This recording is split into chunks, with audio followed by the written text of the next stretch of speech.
The house didn't burn down.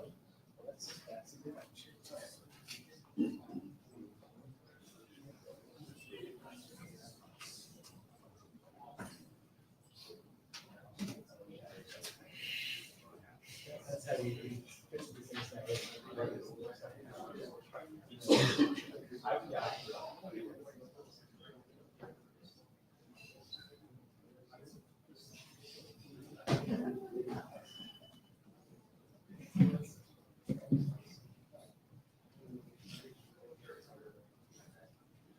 Let's give everyone another minute or two to figure out whether this is meeting 1 or meeting 2.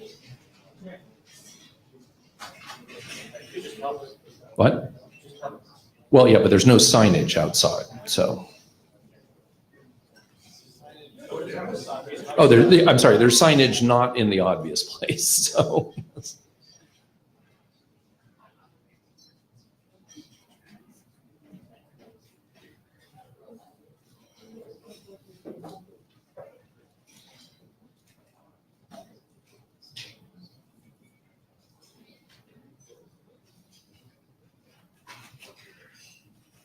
Okay, let's get going. So this is the working groups using Github BOF. You can pronounce the acronym in almost any way that you want. There's WUGH, WUGH. Yep. I'm sorry, and these are just the English ones I'm giving you. So I imagine that some of the folks from other countries can give us additional ones. But this is the second meeting of the BOF. Our first meeting was a couple years ago. This is not a working group forming BOF. If you are here because you were wondering, you want to get in on the ground floor before it forms a working group, don't need to do that at all. Here, let me just flip us to the agenda. So we've got 2 presentations today, one of a new draft, which Alyssa Cooper and I have put together, and Alyssa will be giving that. The second presentation is Martin Thompson from an old draft that is well expired, but was one of the things we talked about a lot at the last BOF meeting. And then there's going to be open mic. And basically the idea for open mic is not just, I wish people would do this or that, or I wish people wouldn't do this or that, but more, what are the experiences in various working groups with using GitHub?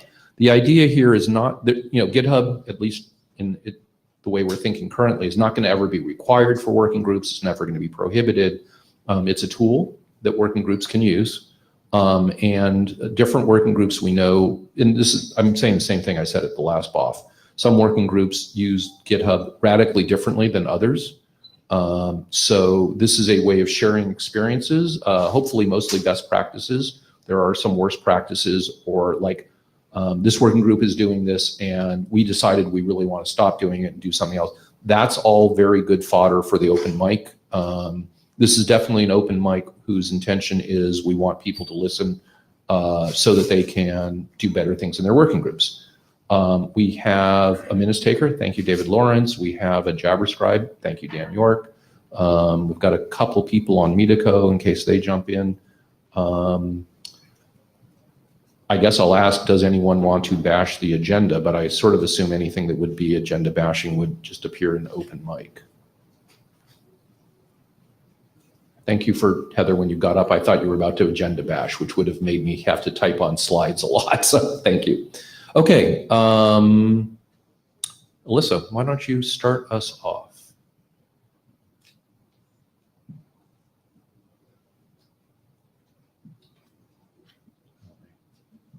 I do not like this user interface. Here, you can click. Oh, thank you. Oh. Oh, it just unfull screened? There we go. It's a very full screen. Or is that over full screened? So Paul and I put this together because it seemed, thank you. Thank you.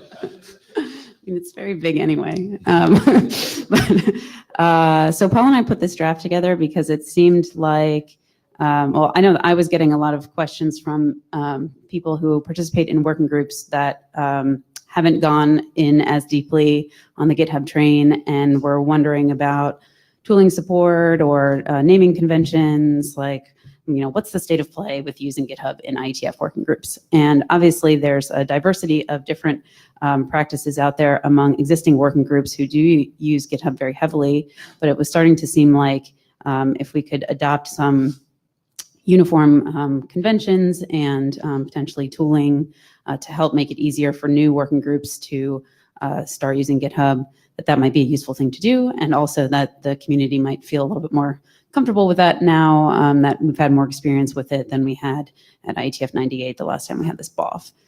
So the goal of writing the draft and having the discussion was to get agreement on a sort of minimal set of administrative processes and conventions to have available for the community so that if working groups choose to use GitHub, then they could use these conventions. It's not a goal here today, nor was it a goal of the draft to decide like every single implementation detail of how to carry out some of these things, nor like how much of this to automate versus to have the Secretariat provide some support for. There's been a lot of really great work in the automation front already. Martin's templates, and Rich has produced a bunch of scripts there as well. So we don't need to talk, I think, too much today about how to implement some of these things, unless people really want to. We don't have to decide those things today, but more, I think, some of the conventions and process things, and then we can work with the tools team and others later to get things actually implemented. So there's roughly 6 of these that are outlined in the draft, and I'll tick through each of these today. Creating an organization for a working group, creating a document repo, backing up and archiving, migrating an existing organization into an IETF style organization, handling personnel changes in a working group, and closing a working group. So the first one is around creating a GitHub organization for a working group. And essentially what I'd like to do is kind of talk about what the features of how this is being proposed, and then hear from people like, do you think this is the convention that we should go forward with? And a lot of this was inspired by what was already written in Martin's draft. It's just sort of picking a particular configuration. So the proposal here is that there would be one organization per working group. The naming convention would be as you see it on the screen. So get ready to bike shed the naming convention. The owners of the organization would be the Secretariat, the area directors in the area, and if you have an out of area AD, that responsible AD would also be one of the owners of the organization. There would be a team of administrators for the organization that would include the working group chairs and the working group secretary, if there is one. You have a question on this? Yeah. I do. Sorry, yeah. This is I'm fairly ignorant of GitHub. Reading the slide. So can you clarify what the differences are between owners and administrators? So my understanding is that owners have the capability of adding other kinds of collaborators. People who know this better should get up because I haven't managed a lot of these. But administrators don't have that privilege. Yeah.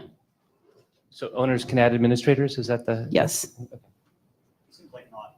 Yeah, Martin Thompson, this is not really all that important to this. There's not a lot of difference between the two of them. It's just we need to put them in some buckets, pick some buckets. I think that's what Alyssa has here is perfectly reasonable. So just one thing to think about there, and I think that might be reflected in some of the later issues as well, and also why people kind of looked at this and said, like, who cares? Let's just do something. I tried to think about this from the kind of longer term management perspective. You have AD turnover, you have working group chair turnover, like who's going to manage this through the full life cycle of the working group? So that just might be something to think about here is like, which of these change more often and where do you want stability? And that's kind of why I thought the split made sense. The first thought that came on to me as a work group chair is, am I depending on my area director to actually do something? Do I have to poke them? No, you're like fully empowered, but you can't change yourself. You can't change the people above you, basically, which is the same as in the IETF. So they can kick you out, but you cannot kick them out. That matches to this arrangement. Yeah. I like all this, but Cullen Jennings, sorry. Trivial nit that we might consider somewhere down the road is when I looked at thinking about how to automate a lot of this stuff, just the creation of things, it seems, and it might be much easier to actually just have all of the repos have one organization for the IETF instead of an organization per working group. It might just eliminate a whole bunch of process we have to do and result in it's the same thing, which is anybody, my mantra is it should be no more difficult to get a repo than it is to publish a draft. So if the draft name is Draft Jennings, I should be able to instantly get one. If the name is Draft IETF, TLS, then the TLS chair should be able to instantly approve that. And if it's Draft IAB, then it would be we know what the approval process is for all of those in a very trivial way. It would be no more or less complicated. That's a detail we could talk about either direction. I don't think it changes much of this proposal one way or the other. It's just like maybe that would actually simplify some of this. I think we should name this IETF working group name. More seriously, I'd assume that the purpose of this presentation was to give an example of the kind of policies one might imagine having that we could then bike shed later. Is that not the purpose of this presentation? I would like to bike shed now. And sort of like would love to come out of here and go do it. So if there's things that people really care, like if you don't care about the details, that's a useful piece of information. But if there's details here that you do care about, like let's air them, because like walking out of this meeting, it would be nice to get it done. Although, do you note we still have 4 more slides. I largely don't care, but Colin's wrong about having having one monolithic organization that's going to clusterfuck. Yeah, can you just say like one more sentence? Can I just interject as Chapter Scribe, Stan York, John Clinton has reminded people to please say their names for the audio record later. Thank you. Yeah, because then like every chair is an admin of the entire thing. So it's the same kind of problem we have with Data Tracker, where like basically the access controls are screwed up. So I'm going to ask people to actually let Melissa get through the slides, because some of this might be on the next slide. Sure. We have plenty of I time. don't think any of this is on future slides. So Oh, I thought it was. There's one more point about this, which is that if you have one organization per working group, then you can also have the working group.github.io page list all the stuff for the working group, which is what everybody does. thanks. Brett Jordan. I think that having a separate organization per working group does work. There is some administrative overhead that we would need to be mindful of. So there are best practices with large organizations that do use GitHub, and there is a fence that people straddle. Some people say, yes, you do one org, and here's how you do that. I mean, there is prior art. So Is that prior art written down somewhere, or even there's a good article you can point to us to? Yes. Great. Can you send those to the mailing list? Because I haven't found those. Yes. I bet that this has been done. Yeah, this is well done and well documented. Great. My only concern is there's a little bit of a barrier to entry in using GitHub. And I think we need to be very cognizant of that. I mean, working groups as they are now can sometimes be incredibly hostile and turn people off anyway. And if we get to, I wasn't going to go there. I was there. That's how I said. Oh, I was there too, and it's a joke. But GitHub is really awesome and great if you know how to use it. But the fact that there is not UI tools where I can, write stuff like in a Google Doc and have it automatically go into, GitHub there is a barrier to entry, and we need to be very careful that we don't cut people off. So. Yeah, and again, the idea of this is not to force it on anybody. It's just to like make this available for people who do want to use it. And we can skip the conversation about the barrier to entry of the existing tool set for authoring and publishing drafts, which is well, I also understand that, and as a new author coming in, yes, it is interesting, but we just need to be really careful that we don't turn people off. And if we go down this path, then it's highly likely that it's going to be ubiquitously adopted across the organization, which could be really good, but we need to be really careful. There's few things like this that are ubiquitously adopted across the whole organization, for better or for worse, I think.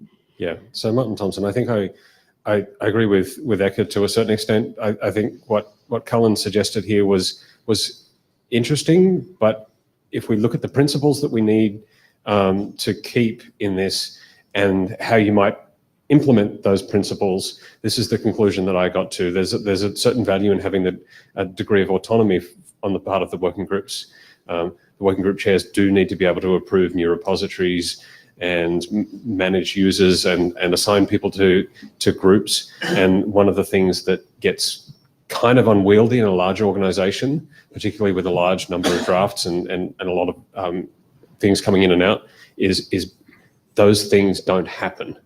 And so realizing, of course, that it would be easier to do some of these things if everything was bundled together, what we probably need to do is concentrate more on making the processes for doing these things a lot smoother. I've got a little bit about this later on, but I think that this is probably the balance that we're looking for right now.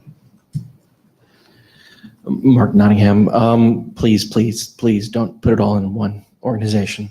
That I think is against the culture that we have here, in that it, like Martin was saying, you don't have the autonomy for the working groups.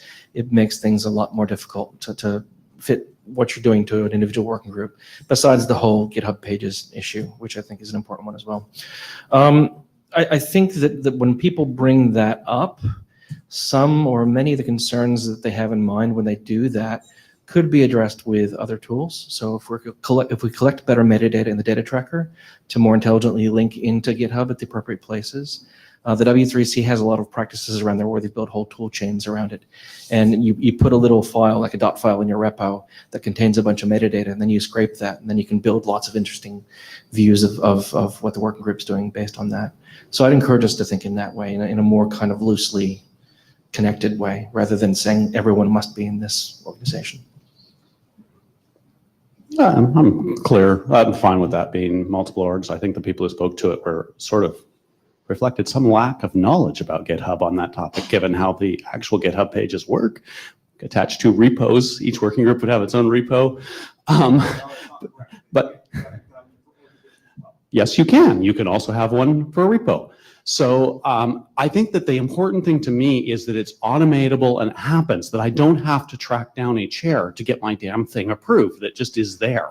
And that's what we should govern this on. We both want the same outcome, which is it's really easy and low friction to this, and working groups can do different things and can do whatever they want. So I'm 100% on this. I think it's personally, I think it'd be easier the other way, but either way work, it's fine. We can just go do it. I think the important thing is we're sort of agree on what we want, which is it just happens instantly. So Martin Thompson, I'm going to talk about something a little different now. So you've got a couple of points here on the data tracker support, and I think that this is about the right level. One of the things that I want to avoid doing is building a whole lot of bespoke tooling that sits in data tracker on top of this, that you have to go through that tooling and those processes in order to get any of the benefits that we're talking about. One of the things that I like about the current arrangement that we have, it's very much permissionless. I can spin up a repo on my own, under my own organization, and publish drafts and manage them there. And it doesn't require too much involvement here. Now, there's some disadvantages to having a complete lack of support in data tracker, but I think really what we want to do is keep that linkage really loose. And I liked the idea that Mark had, which was, well, once you have the linkage into the repo, maybe the repo tells you about itself rather than building a whole lot of meta information in the data tracker and all this and some other things. So I'd rather look at that as a design philosophy that we have here. Because one of the things that I've noticed is that the data tracker is this unwieldy thing that's a little opaque, and it's a bit difficult for people to contribute to that.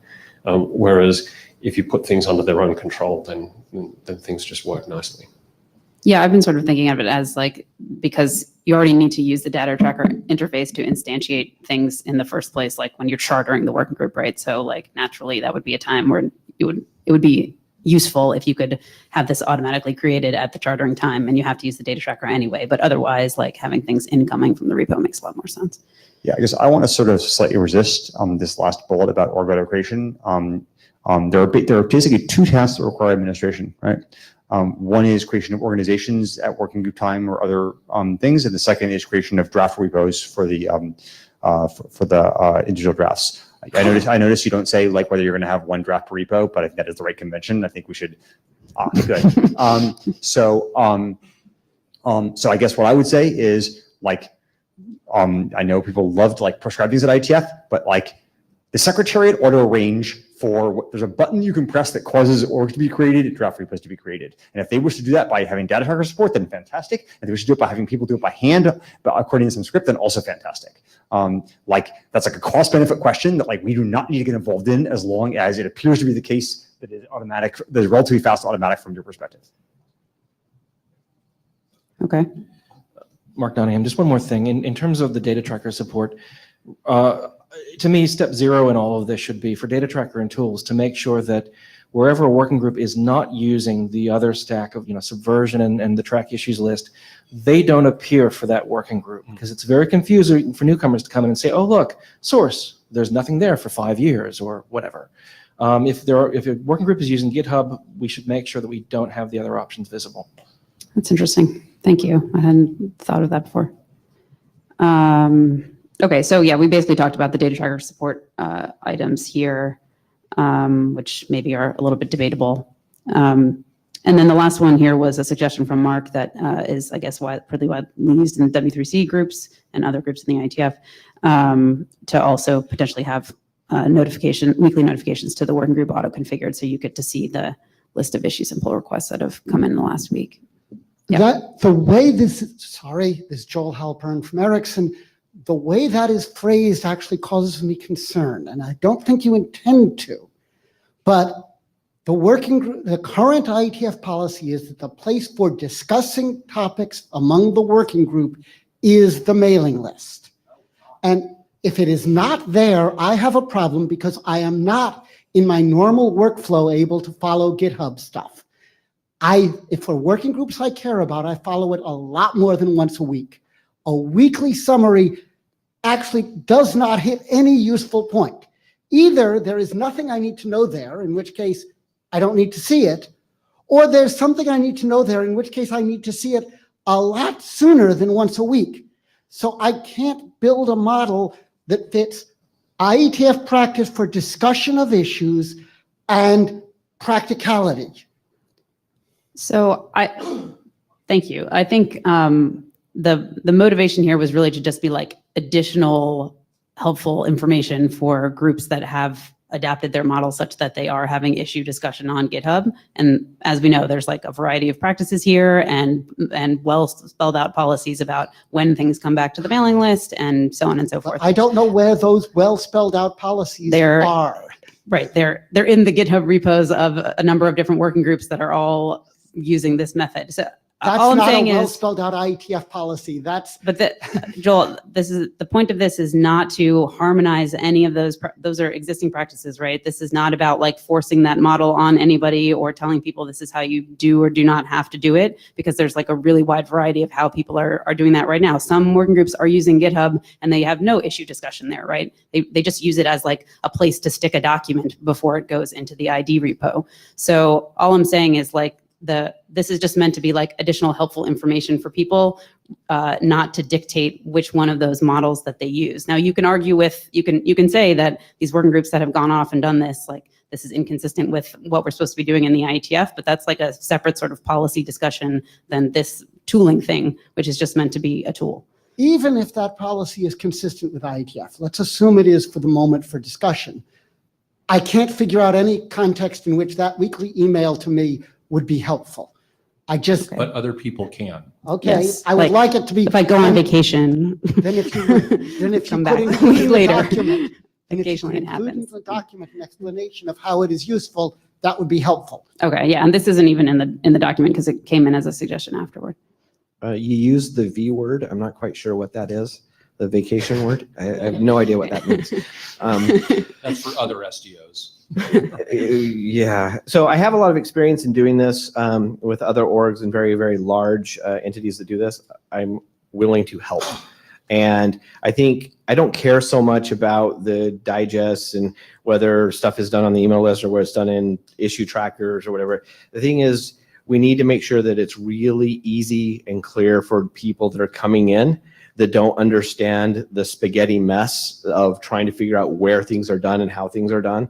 I would be willing to share what I've done previously, and I would be willing to help make sure things are crystal clear and easy for people to understand.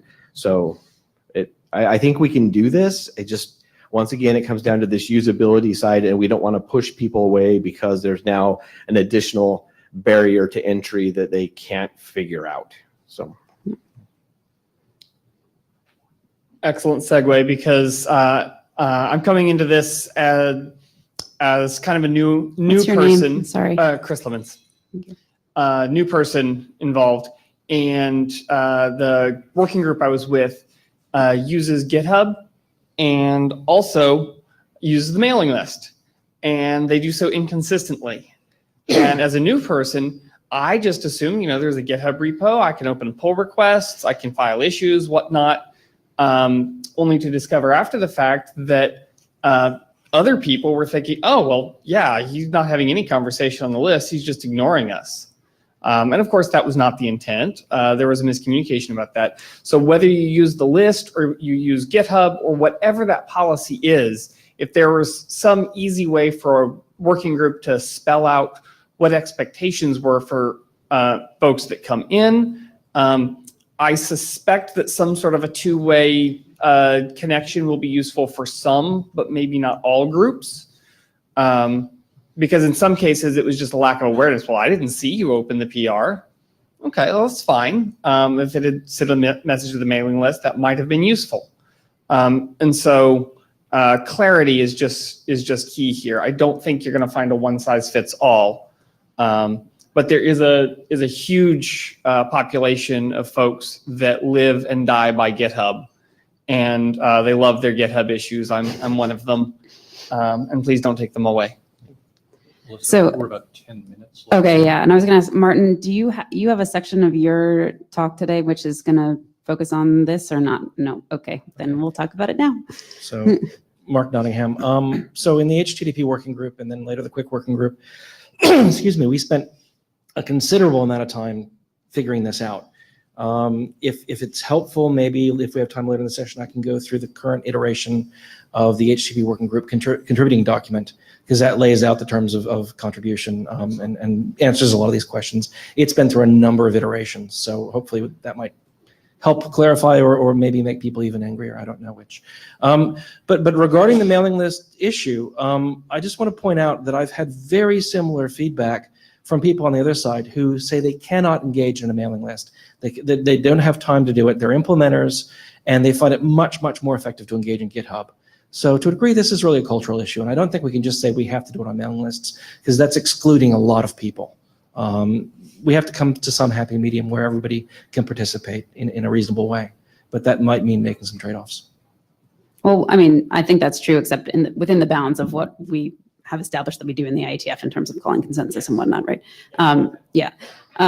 Just one other note. So sometime when we were writing this draft, I also took the examples of all of the contributing documents that I could tell that were sufficiently different from each other. There's like 3 or 4 of them, and stuck them in the main IETF repository. So we've revised ours since. So okay, yeah. But the idea was just to give people examples of different ways that it's being done right now. So it's Dan York. I was going to stand up here. I am standing up here to say my own, but then I will follow with a channeling of John Clinton. So my comment was to say, I think you're right to say there needs to be some kind of connection in some way.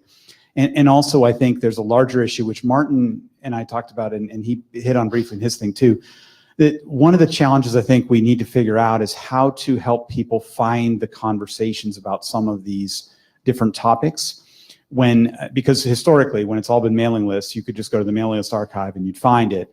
I was helping somebody who's chairing a group here she was asked to help with reviewing a draft that was in another working group that was using GitHub. And she had been told that there was a conversation on this thing, but it was an issue. And then it was actually was over in a pull request. And so I had to walk her through some of how that all worked. And looking at through her eyes, I realized how confusing it actually was to where some of the pieces were in that. And so I do think we need to figure out some guidance or something around that so that we can retain that corporate memory, that organizational memory in terms of helping people be able to get back to that, even if it's in different places like that. I don't have the magic wand to do that. I think it is an issue you need to look at. If you make my hair a little whiter, beard a little longer, and pretend I'm John, he says, with the understanding that I'm an old fuddy-duddy who has never found W3C's use of GitHub an effective way to work, and who has found effort in various IETF working groups even more difficult, my concern parallels Joel's and goes beyond it. This is going to require very careful monitoring to be sure that it supplements existing mechanisms, e.g. mailing lists and IDs, rather than substituting for them. Okay, well, so now he's saying some of what I was saying. We also need to worry about two other issues. One, maintaining the historical record and whether existing mechanisms for dealing with disruption on mailing lists are adequate or need additional tuning.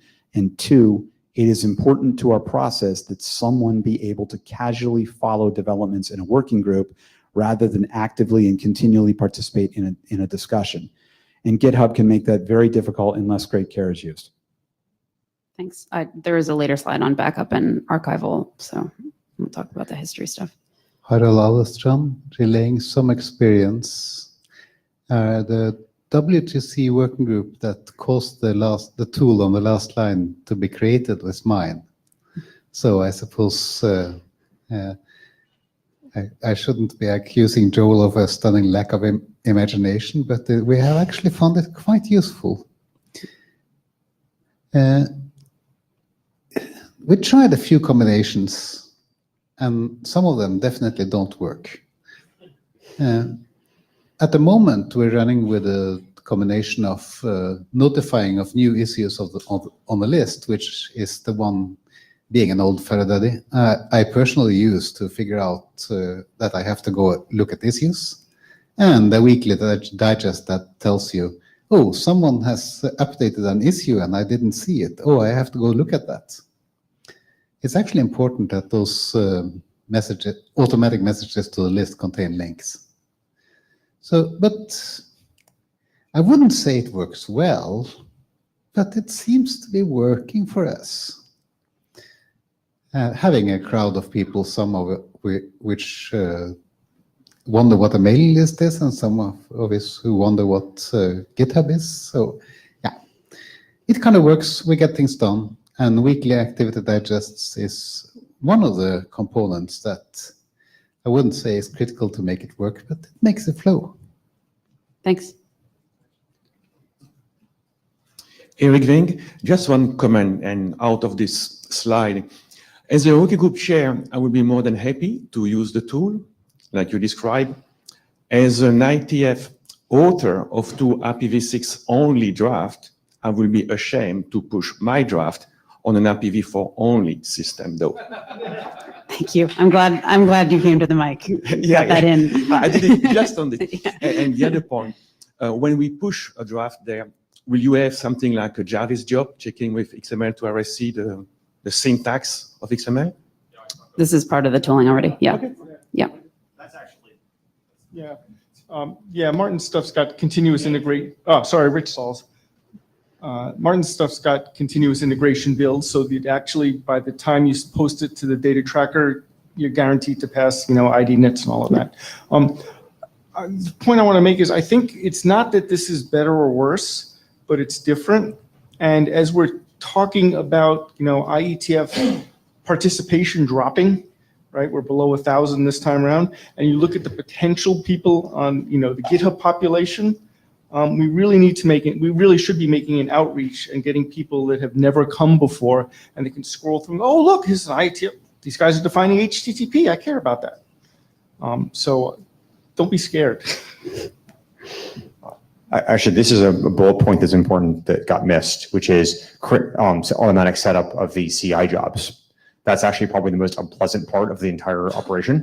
Yep. Yeah, that's actually because you need to set up simultaneously set this up in Circle or Travis or whatever, and you need a dummy account. It's not gonna be putting that. So having secretary handle that is actually probably the most painful part. Yeah. It is here on the repo slide. So for document repositories, there's lots of different kinds of situations one might find oneself in, wanting to migrate an existing repo, wanting to have a repo with multiple documents.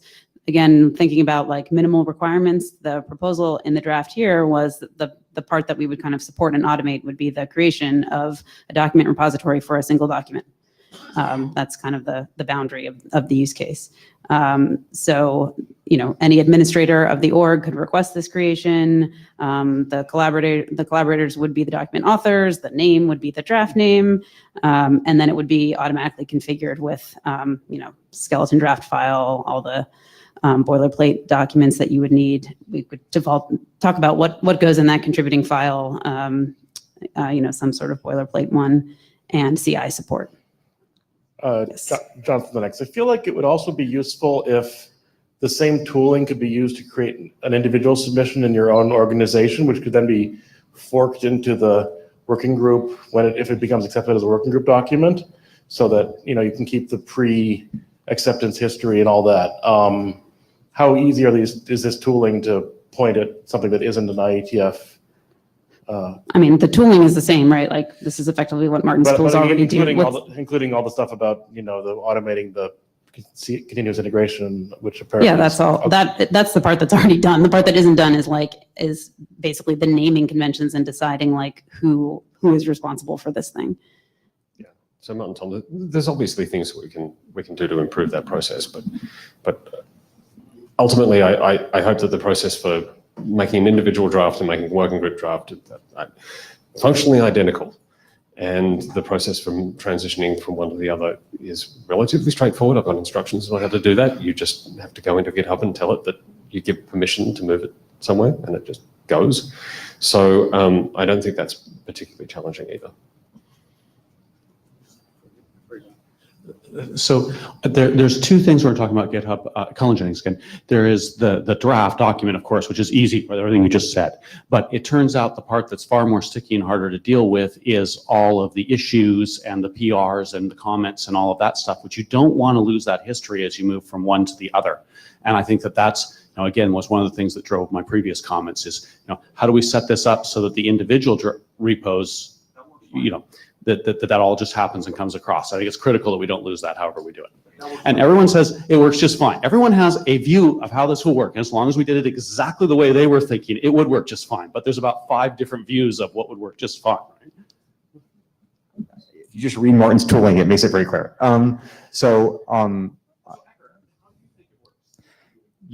Martin said, We've got just a few more minutes. Can we hold this until the open mic line at the end? Also, because we weren't actually even suggesting the migration bit, so Right. that would be. I mean, it might be very simple to do, but Sure. I wouldn't consider that to be in the minimal set. Sure. Well, I guess what I was actually going to suggest, it might be easiest simply to have, just as we allow anybody to make an ID, to allow anybody to request a secretary make them a repo for their individual ID. And then everything will be very straightforward and we one integrated tool chain. Yep. So maybe this will be the last one that we do. The others are not a big deal. So, Right.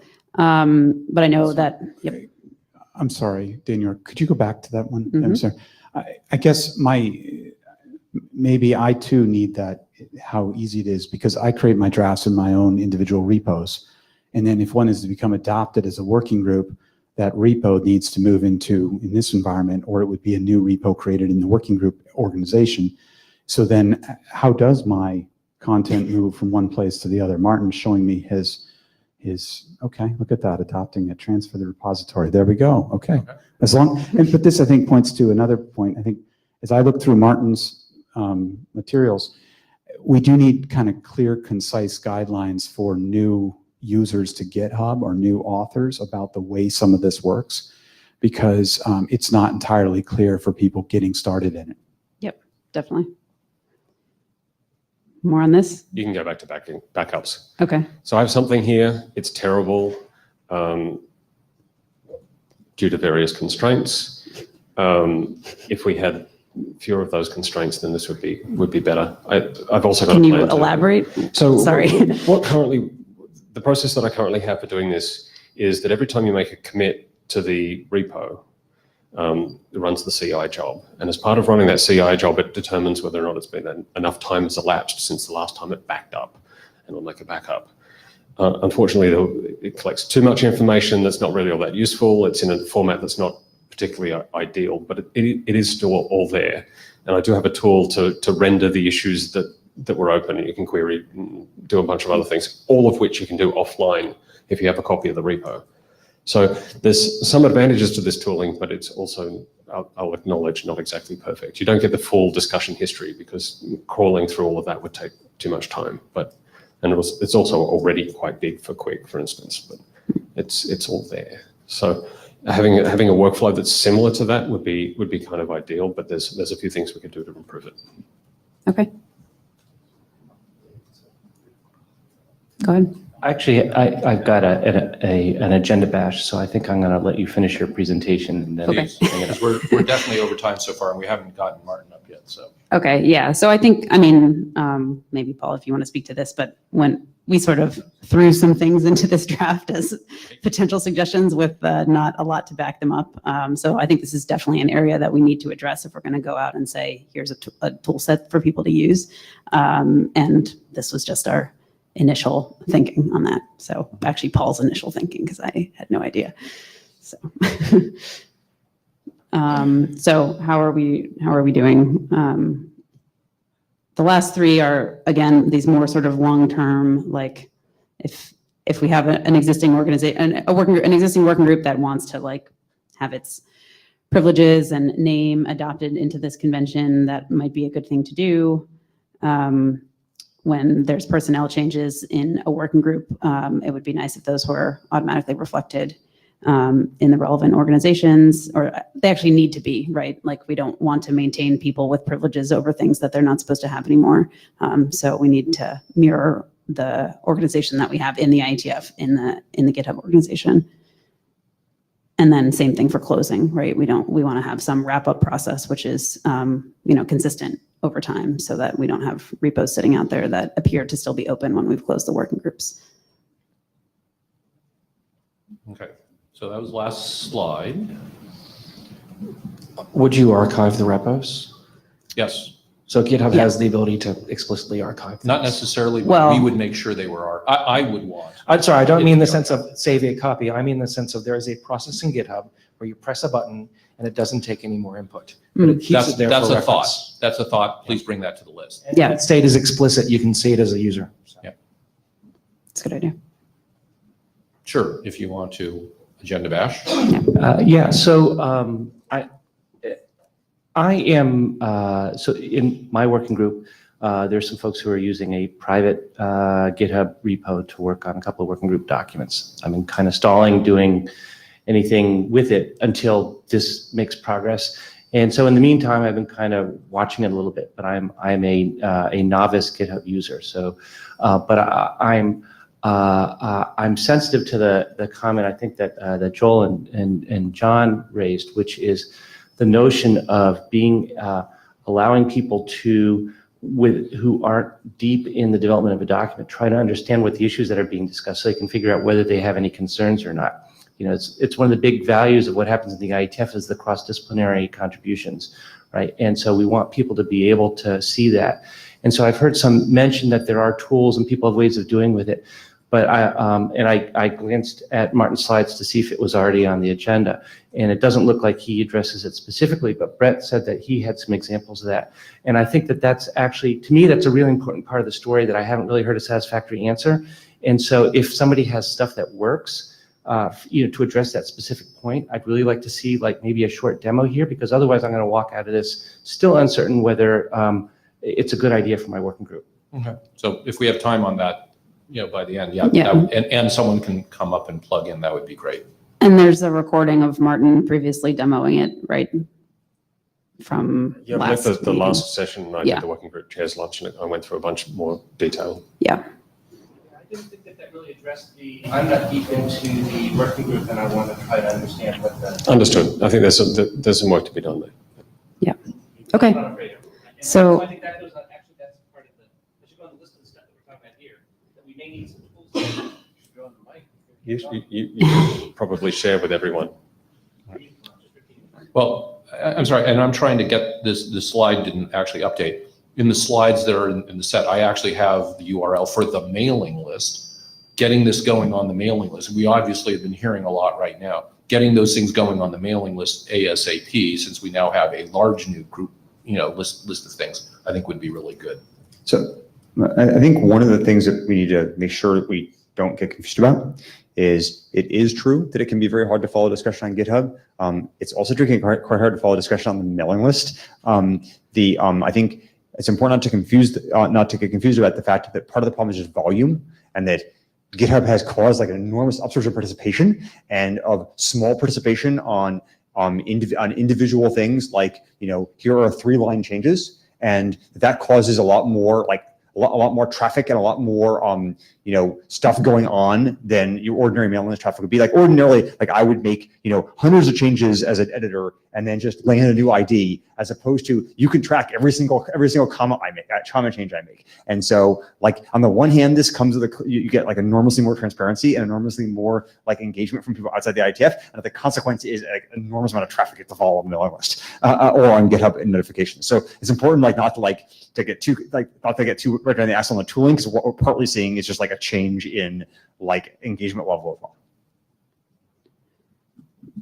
So thank you. This has been really helpful. I think Paul and I will sort of take all of this feedback back, probably revise the draft. And I mean, it also seemed to me that moving forward on some of the tooling things, people were kind of ready to do that at the same time as we try to develop some guidance for newcomers. So I think that's the plan coming out of this. Yeah, I'm trying to right click, and this isn't a Macintosh, so therefore everything is wrong. 2 fingers. 2 fingers works. That's like, yeah, I would have thought of that. Okay, so anyway, let's get your document up though. There's a pink X. Oh, yeah, you have a pink X, yes. That's awesome. You also have a clicker here. I have a clicker. Thank you. All right, so I have a few requests. Oh, look at that. You just wrecked it, Paul. It was perfect. I hit the screen. Yeah, you I undid it. It said for full screen, hit that button. I did. Turns out when you hit it again, Yeah, that's right. So I thought it would be fuller. Moving on. The idea here is, I mean, Alyssa's thing is obviously here to just make the current practices that we have easier, and fix the things that irritate us, make all those processes that take a long time and complicated and error prone that much more streamlined.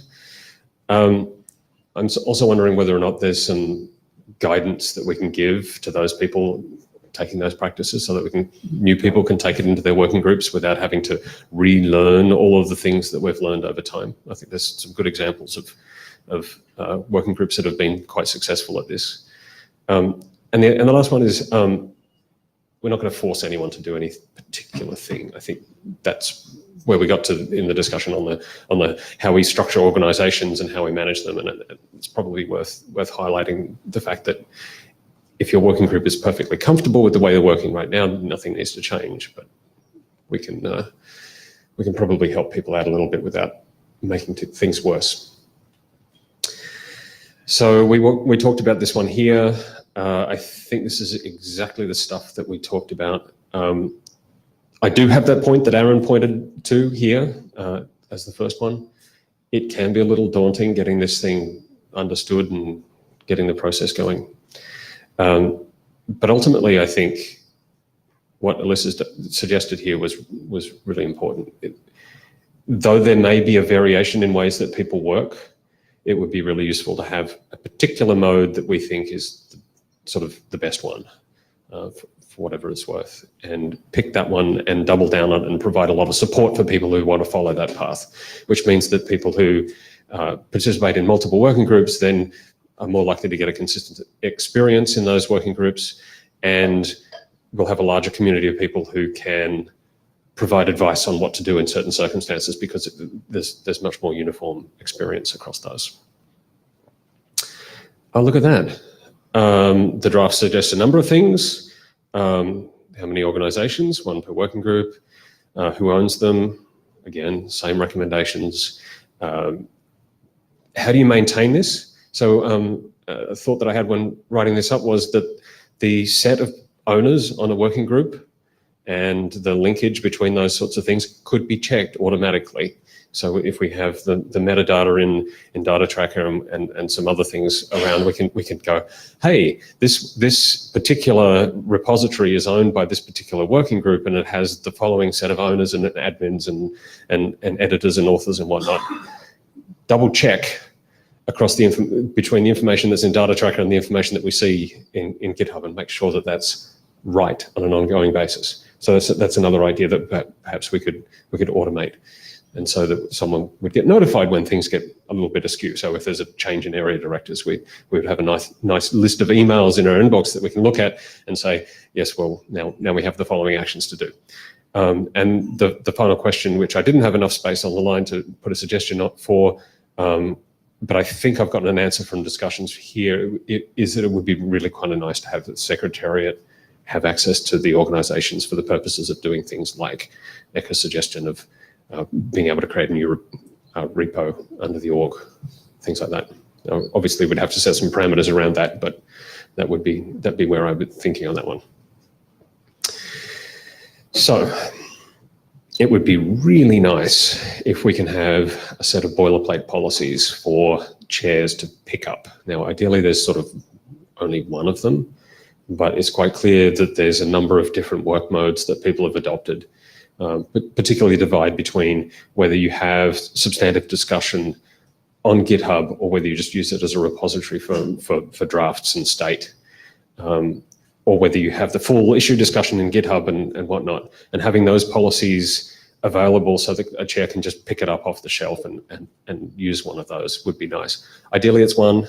I suspect that we're going to end up with something like 2 or 3 to come out of this. And that covers things like how contributions are made to the group and where do we resolve issues. And we've had a lot of discussion about how the substantive issues are resolved and who is responsible for managing that process. The current HTTP process and Quicker is very similar, is that we will open an issue to track, a GitHub issue to track something. We will follow that through and have a discussion on that issue. On GitHub. And we will have the editors close that issue when they believe it resolved. Now, that doesn't necessarily mean that there is consensus on that. The editors make their own assessment at that point.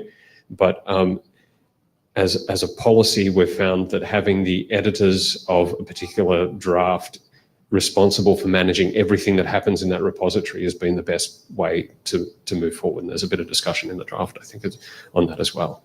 I do actually have a 0-1, but this is the funniest thing. I've had a draft that I haven't revised for a year and I'm still talking about it. Labeling has turned out to be rather important in our work, and having a set of policies around that I think would be good. I think Rich proposed in his setup tool that we sort of set up the labels automatically.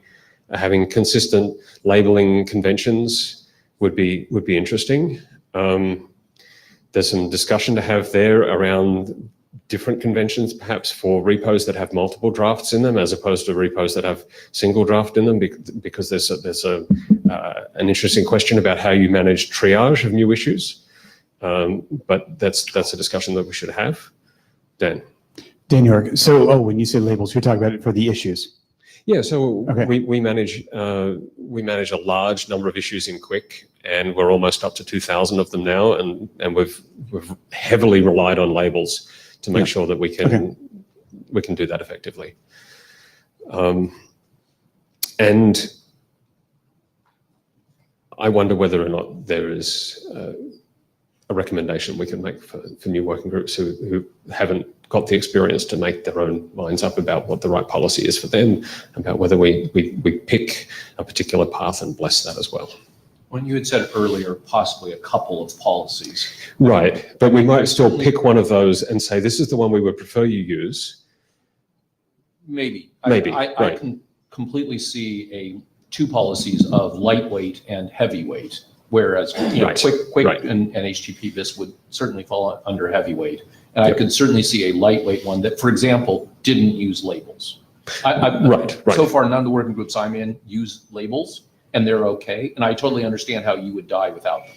Right. Yeah. So a lot of my personal drafts, I don't use labels on them either, right, for the same reasons. Yep.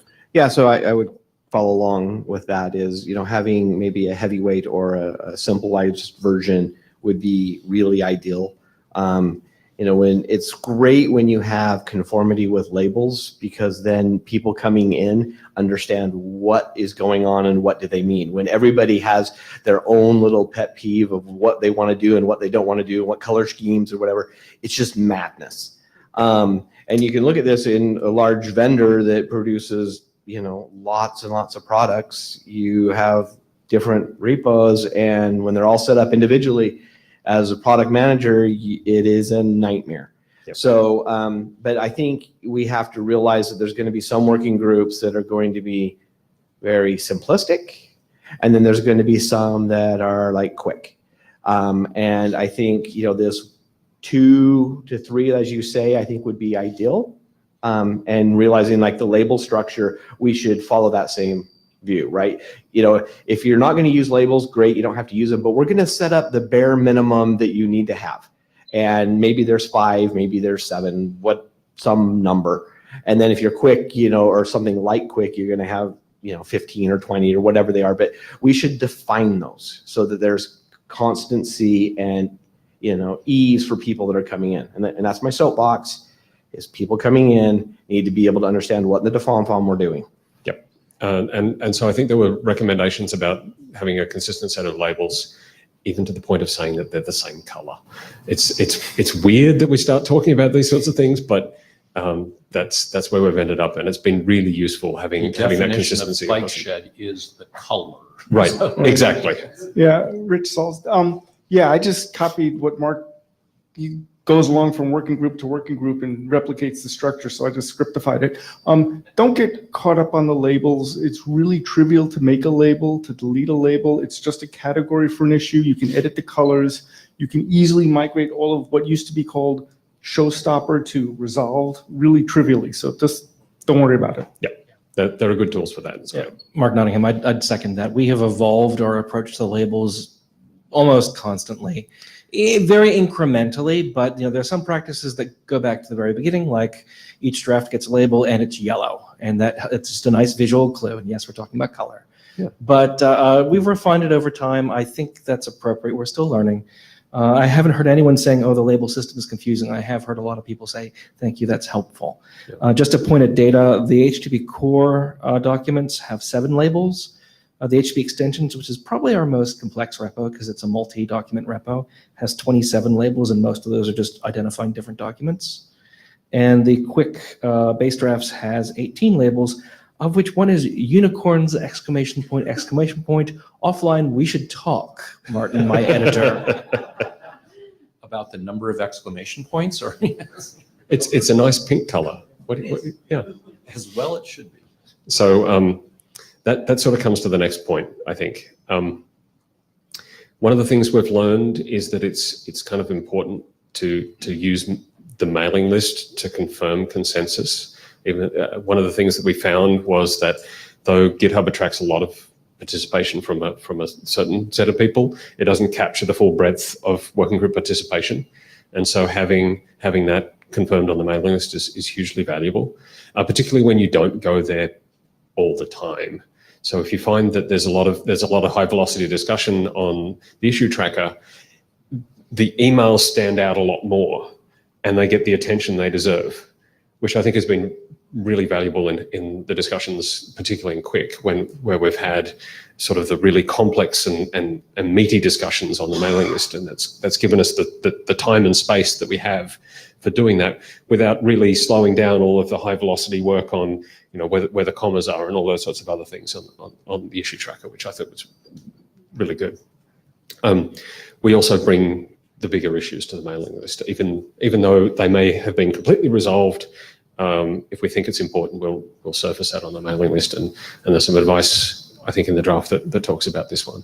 I talked briefly before about giving the editors control over the issues. One of the things we found was that having the editors close things and being able to do that was kind of critical to all of these things. Otherwise, you end up in these weird states where you have to use labels to indicate things, and all the sort of things that the editors believe are resolved still get in the way, and it becomes really unwieldy. We do have in the HTTP repos a label that we use for particularly contentious issues that says this one has working group consensus, and the editors are told not to use that label because that's something that the chairs will assess. This is all part of the policy that we would want to build up in these things. One of the things that we found is that it's very, very difficult to follow the discussion if it happens on pull requests. And so we would advise people against doing that. One of the things that you find is that someone will make a comment on a change on a particular line, the discussion will spool off from that particular point, and then the PR will be changed and that disappears because it's attached to a line that's no longer being shown in the diff, and it gets really confusing. And so we've tried to steer people away from pull requests as a venue for discussion. These are just little lessons that you pick up over time that I think we should probably write down at some point. Brett? Yeah, I was going to bring up on the pull request too. That is an issue that I've seen over the years. And then also bringing stuff back to the mailing list. I think it's really important for editors, authors, or chairs to summarize key things that are going on. So for organizations, whether you're in this one or you're in other organizations, and you use GitHub or you use Slack, sometimes you get to a point where you have 200,000 messages that have gone back and forth, and people cannot keep up. And it's a few key people that are bickering back and forth over some semantics or normative prose. And once that has kind of gelled amongst that group, it is imperative that the chairs or the editors, authors, bring that back to the list and do a summarization. This was what was debated. These were the people that were involved. It's important that you call out who was involved so that people understand like what was the scope of it. Because if it's three people saying that, oh, this is, we have consensus now because three people agreed, that's not consensus. And when you bring it back to the list, then people that are just paying attention to the list can understand, they can have an informed decision, they can know what it is they're supposed to be thinking about and talking about. But it does put an onus for myself, as a chairman in other groups. It requires a lot more work. And so we need to understand that chairs are going to be responsible for doing this, and it's part of the job. So I found that to that point, if the chairs have to do that job, your editors are failing at some level. So one of the things we've found that's worked really well, particularly in HTTP and Quick, is that editors take responsibility for doing this themselves, or proponents of issues or what have you will actually come to do this carry work themselves. Obviously, they can't do things like summarize consensus or anything like that, but they can make sure that those important things come across to the working group. And that takes some of the load off the chairs. Of course, the chairs are watching, and if someone missteps, then they have the opportunity to correct that. But right, but we also have to be careful that there is an inherent conflict of interest when you're trying to summarize a discussion and you're one of the proponents of said view. Having an outside person or a third party, a chair, which a chair should always be outside of the debate, so that they can be unbiased, and they should be able to come back and say, this was the issue, this is our perceived consensus on Slack, GitHub, whatever you're using, and here's kind of where things are at, so that we can make sure that everybody has an informed decision-making capability. Sure, yep. It just has to happen. In my view, it just has to happen somehow. Ben Kadek, with respect to the discussion on pull requests topic, in unenlightened groups using GitHub, I've always found myself, when I'm looking at a pull request, trying to figure out what happened here, I just go through and click on your show outdated comments for every single entry. Yep. And then I go through and read what's going on. Yes, you can do that. It's a little difficult. There's also the ability to take one of the comments and turn it into an issue. There's a little menu there, and I encourage people to do that too, because it means that it surfaces those really important points. Mark Nottingham. Yeah, absolutely. We just no discussion on pull requests. You have to really ride that hard. And Is we had there a little way trouble early. to prevent it? No. Okay, that's what I couldn't find one. I was hoping you would say, yes, you. So it's a cultural thing. We had a problem with it early on in Quick, and we just had, the chairs and then the editors just made it a habit that every time you saw it, smush it. Okay. Go do an issue. Yeah. And or take it to the list. Great, Yep. thank you.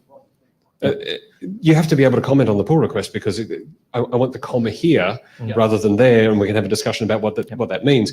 But as soon as it becomes substantive, then you really have to recognize that point and out.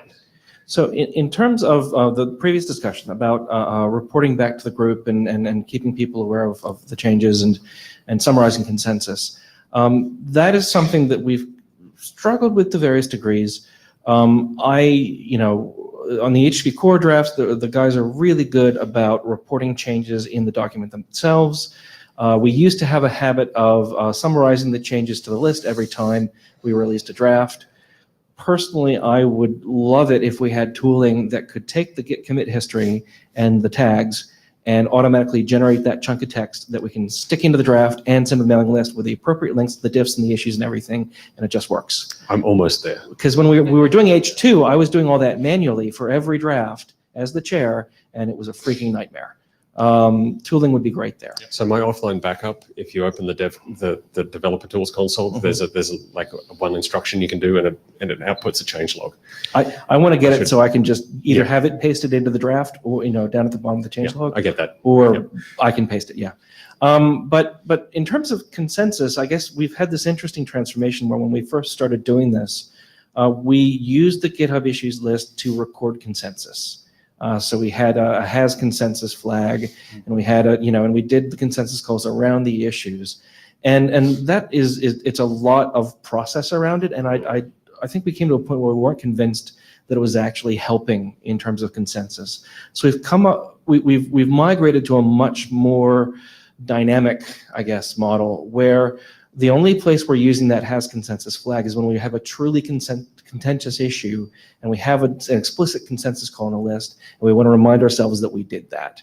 But it's not for every single issue. Our attitude is, and this is in the current contributing document for HTTP, our attitude is that the final judgment of consensus is in working group last call and IETF last call, and everything before that is moving towards that. And if we can have checkpoints along the way where we can confirm that we're in the right direction, that's great. But it's not like we'll issue number 453 has consensus and we can't reopen that for every single issue. I don't want people to think, and this is something we really try and make explicit in our contributing document, is that the issues list is not the reflection of consensus. It's a reflection of how we're managing the discussion to get to consensus. Right. And so one of the things that we've been very clear about in this policy is if you think you have new information and the issue is closed, open it. And we're very open to that sort of thing. Just to be clear, we only have 20 minutes left for the working group. So. Oh, okay, good. I forgot.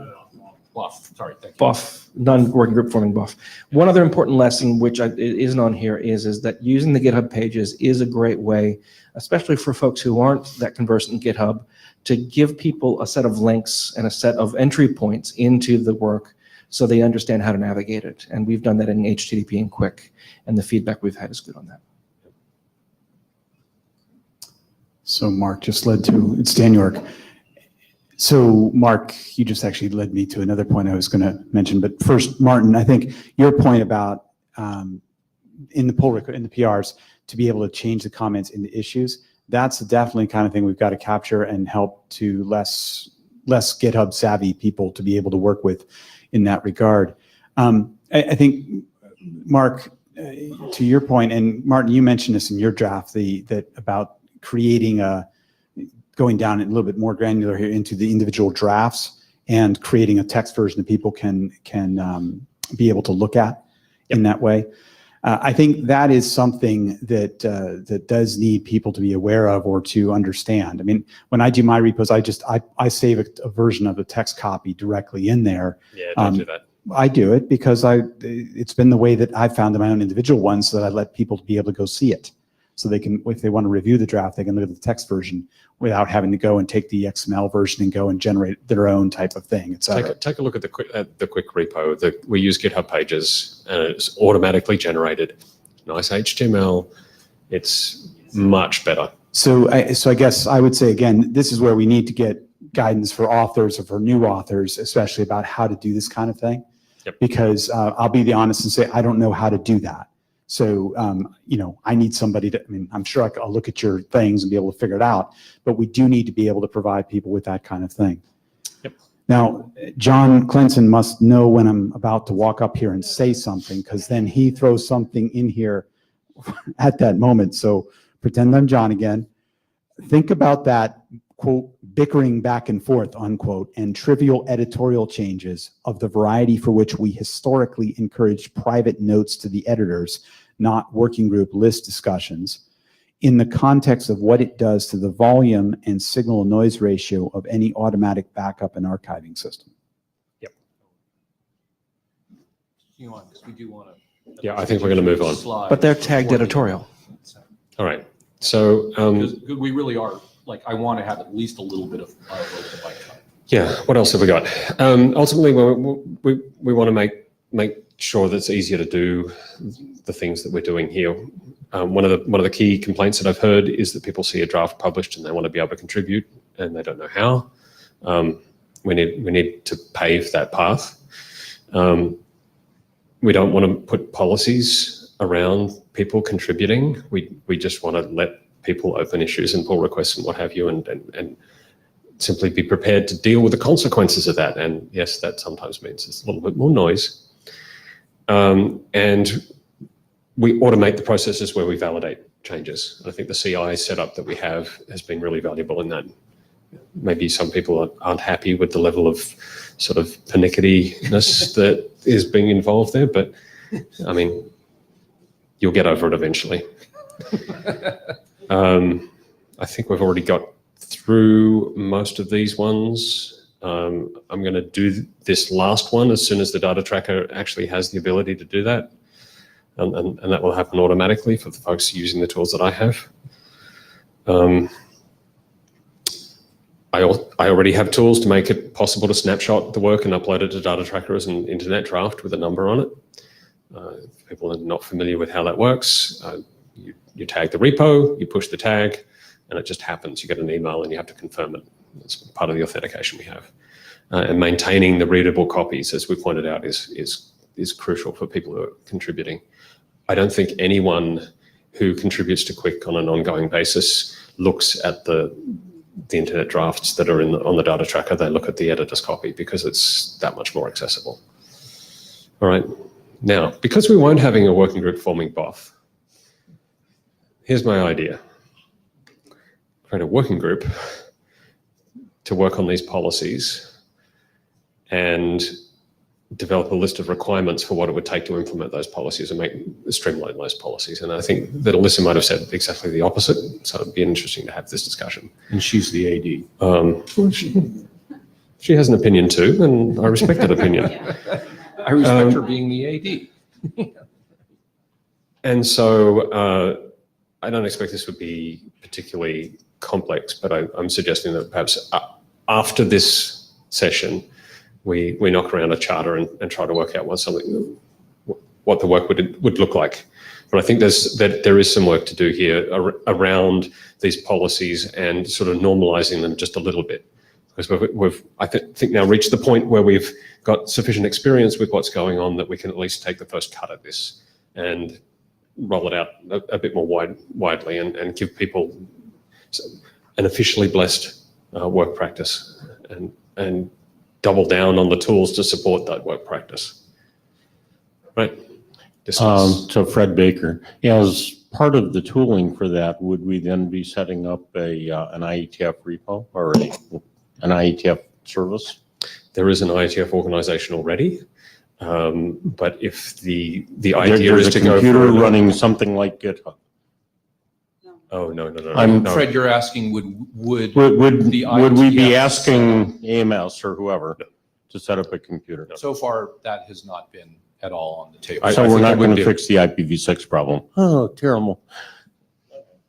Yeah, I think that's an anti-goal. Yeah, just to clarify, you can't actually run on-prem GitHub. You can run on-prem GitLab, Right. but you can only do the hosted service for GitHub. So the value of GitHub, to my mind, is primarily in the community of people that are participating there already. If we were to set up our own, we would lose all of that. Alyssa Cooper.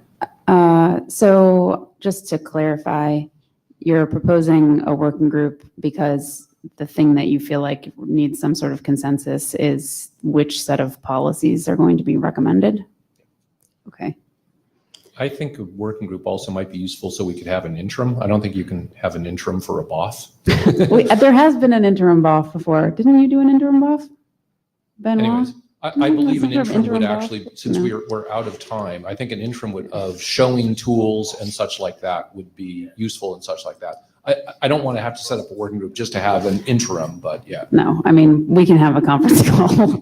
I guarantee you, we don't need a working group for that. I don't know. I feel like the feedback on the list when we proposed the BOF was sort of like, why do you even need a BOF? Like, just go do the stuff.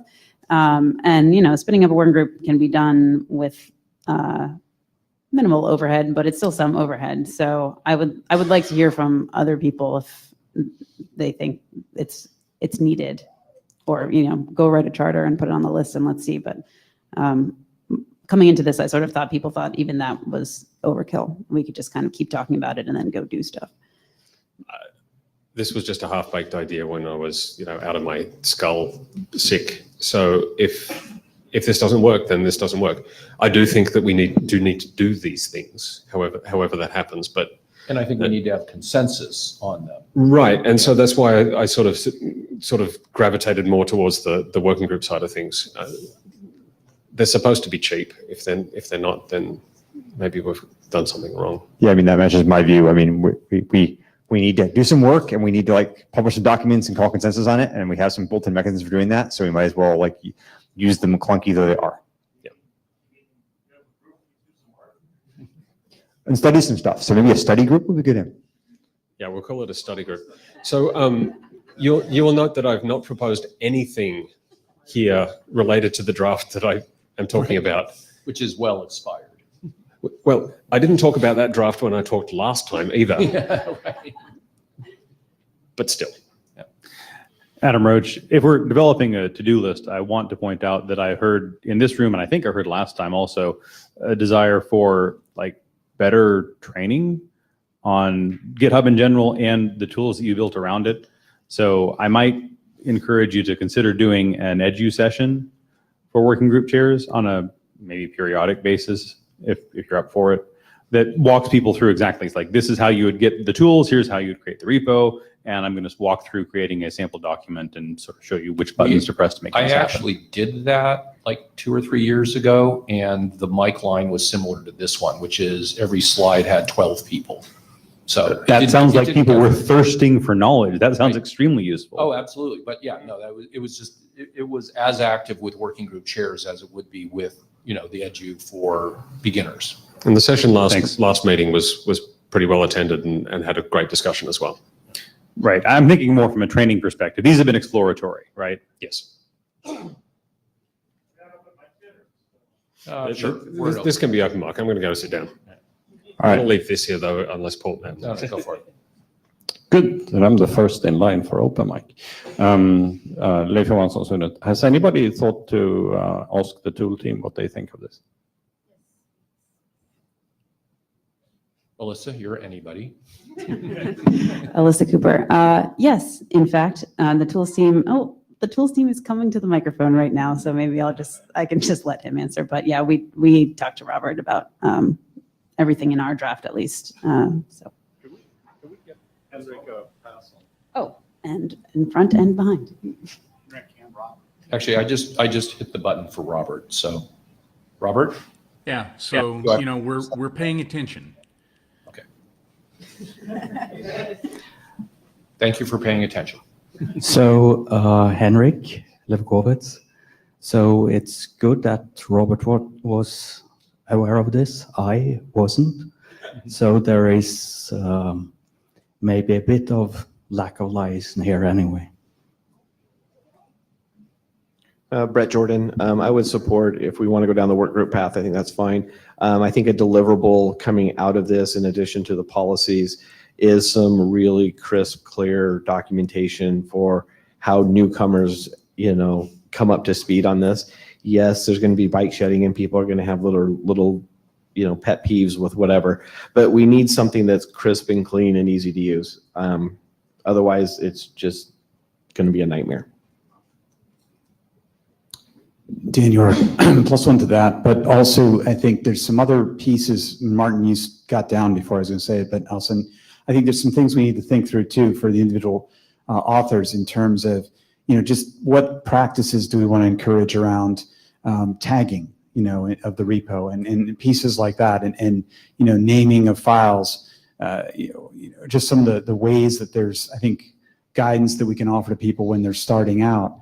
And I think also I'm sensitive, I've been trying to help people get started writing drafts and get started with working with some of this. And I think we need to make sure that the tools that we offer, that they are also accessible to people who are less savvy in some of just the usage of GitHub and pieces like that.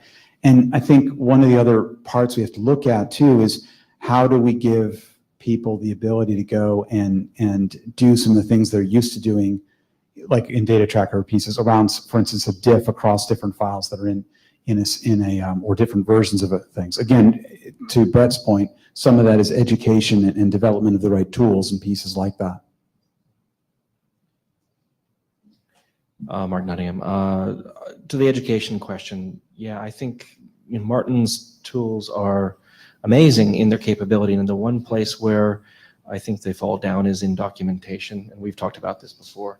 I'm willing to help out to improve that and hopefully reduce those queues. Yeah. So let's actually put some work into that.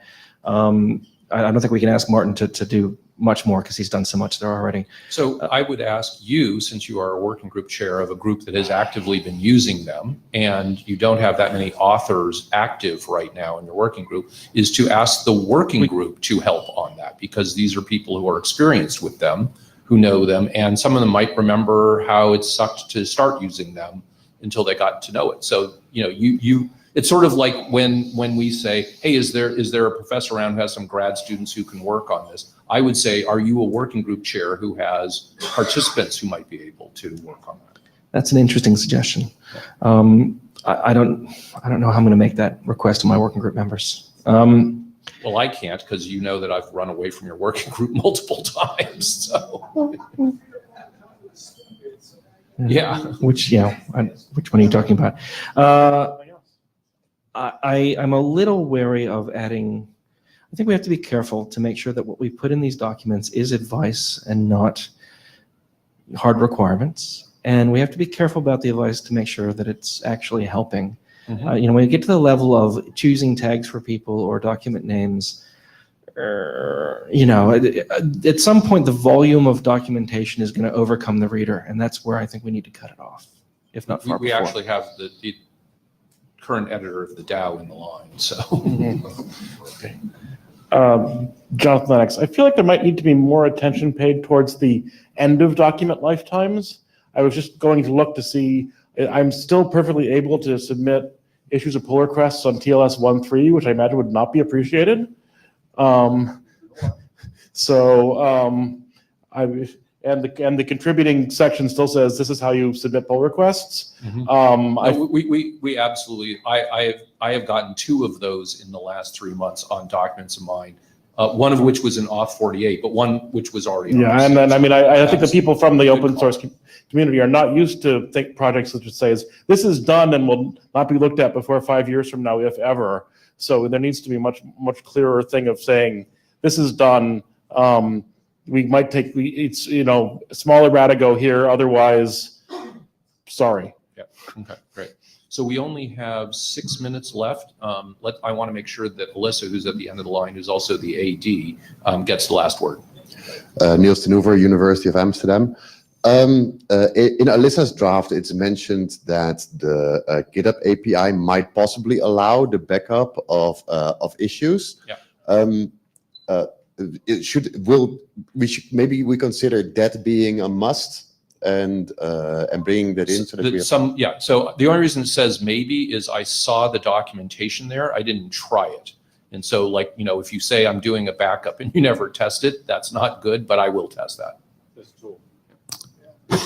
There's a tool. So Dan York, yeah. So Mark, my comment on the tagging type of thing was because I was working with somebody trying to do a review of a draft, but because versions weren't tagged in that way, there wasn't. Now maybe the answer is that everybody should just use Martin's tools.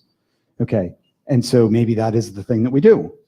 Just say that, you know, but for people who are not, and maybe that's the best practice. We just say everyone does that. But many other people are already creating their drafts out in their own repos. And so now you go to try to... But another best practice is go back in history and add tags to the places where you have drafts. Right. Yep. You know, the versions, that kind of thing. Yep. So Martin Thompson, I think that Jonathan's right, that the end of process, that we don't really pay enough attention to that. Right. Because we're used to an RFC being published and then we all go whoopee, you know, so yeah. Right, but I got an issue opened on HTTP2 a few weeks ago, and it was great. So I'm not going to close the repo because sometimes that feedback is fantastic. And we're working on Quick now, and there's some parallels there. The issue was a genuinely interesting thing to be considering in the context of Quick as well. And so having missed that would have been a mistake. And of course, we're still collecting issues on the HTTP core specs well past the point that the RFC was submitted. So I don't want to go that far, but having some process that perhaps checked when publication happened and sort of made sure there was a notice there that said this has been published as RFC blah blah blah, and with the proper links and what to do in that context. Maybe you can still open issues, or maybe we not. Yeah, so exactly. so that can someone put that on the issue tracker, please, so we don't forget that. Mark Nottingham, I'm going to double down on Martin's comment there. In the HTTP working group, we welcome issues on our already published RFCs. I think that this attitude that once it's an RFC, we run away and we don't maintain it is ridiculous. For live protocols, for things that people still have questions about, you know, people are right now abusing the errata mechanism for that. And I think we need to have a discussion in the IETF about the life cycle of documents. That's not this BOF, but I really push back on the notion that issues aren't welcome once an RFC is published. Alyssa Cooper, yeah, I was going to get up and suggest people start filing issues instead of errata. So there's definitely a piece of work to do there in the future, not today, but I fully agree with what Mark said. I don't fully agree with the last thing he said before, which is why I got in the queue in the first place around naming, not labels. I don't know. I'm ambivalent about the labels, but I do think in terms of the document names and the repo names and the org names, I think that's a place where we could add clarity by having a policy around it. And I think it's confusing for people because there are lots of private repos out there and individual documents, and it's not totally clear because these things are not hosted on IETF.org. This is like this is the only thing we could do to make it more clear. Not the only thing, but a very obvious thing we could do is to try to establish a naming convention. So I think that's a useful thing to explore. So as far as the kind of wrap up here, I think this has been fantastic discussion. I was not really anticipating it because people seem super ambivalent on the list. I had told the minute taker, oh, this one will be easy. Right. There will only be stuff at the end. So yeah, I owe him about 2 at least, or 3. So, yeah. So that's great. I hope we can carry it forward on the list. If people want to start debating a charter, that would be a good thing to do. I also don't think we need to wait until the next meeting necessarily to do a training even, if that's something, that sounds like a desperate need. So that's something we can do as a conference call, or, you know, the kind of thing you were suggesting, Paul, or something wider for the whole community. Those things don't need to wait for the meeting, and then we can record them and point people to them in the future. So let's think about getting some stuff done before Prague. And please do it on the mailing list. One of the things I worry about is that all of a sudden this is going to leak to the IETF main mailing list, and then everyone's going to have the same opinions again and such. Please, you know, we had a lot of really good mic line stuff here today. Please take a lot of that to the mailing list. If you have another draft, like if you were like, oh, these drafts suck, I have this other idea, write drafts, that's fine, since it's a BOF, it's not like draft limited, you don't have to ask the chair, because there isn't one. So please, let's keep this active. I think that's a pretty juicy topic, and thank you for coming.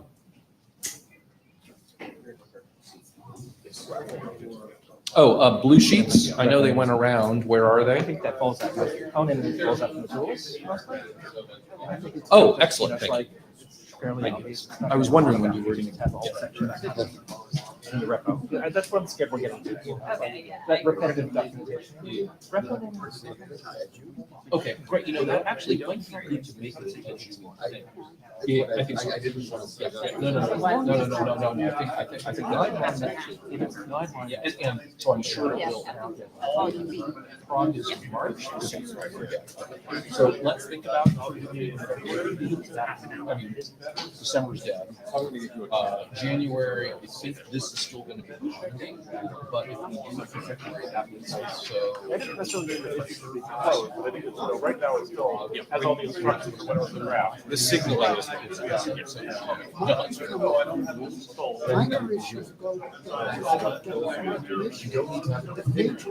No, because it'll be the people like names and stuff like that. Yeah, exactly. No, because I really and that's exactly what we do. But other people do stuff with them. Yeah, so having that.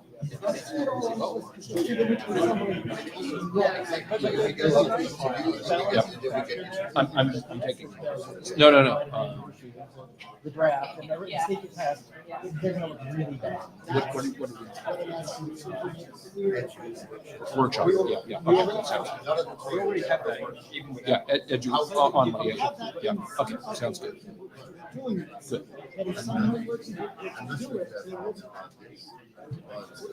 My point was to. Yeah. There's no way you can value.